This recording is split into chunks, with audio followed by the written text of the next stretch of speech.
Who could be the brand new villain of Mark Forster's Thomas and Friends movie? Or will there even be a villain? Old McDiesel had a plan.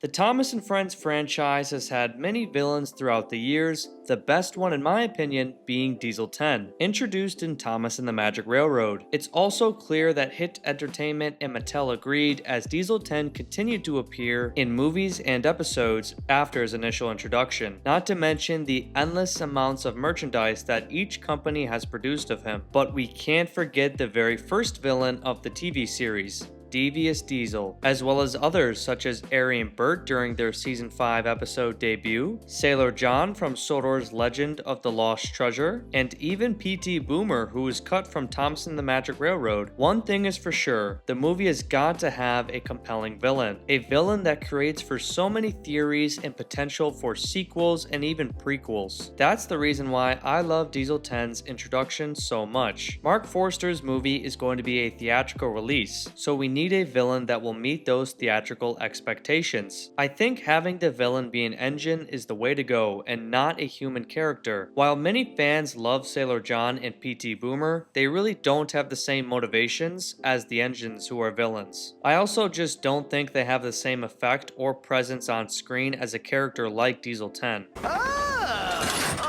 So you've lost your sparkle too, huh? Or even Devious Diesel from his debut episodes. There's just something so compelling about an engine coming to Sodor, able to disrupt the entire island and the other engines' day-to-day life. This movie has to have high stakes, and the villain has to be a legitimate threat to the engines or the Sodor Railway. I just hope they treat the engines as they did in the classic series, not the CGI series. Let's have them act as steam engines and not the way they did in the CGI movies and specials. And please nail the Island of Sodor feel. If this movie doesn't nail the Island of Sodor, then the story and whoever the villain is set up to fail. The universe has got to be taken seriously. Anyways, this movie may not even have a villain. We'll just have to wait and see. It may just be a fun, low-risk adventure to hopefully bring more popularity to the brand, but in my opinion, that's just not movie-worthy.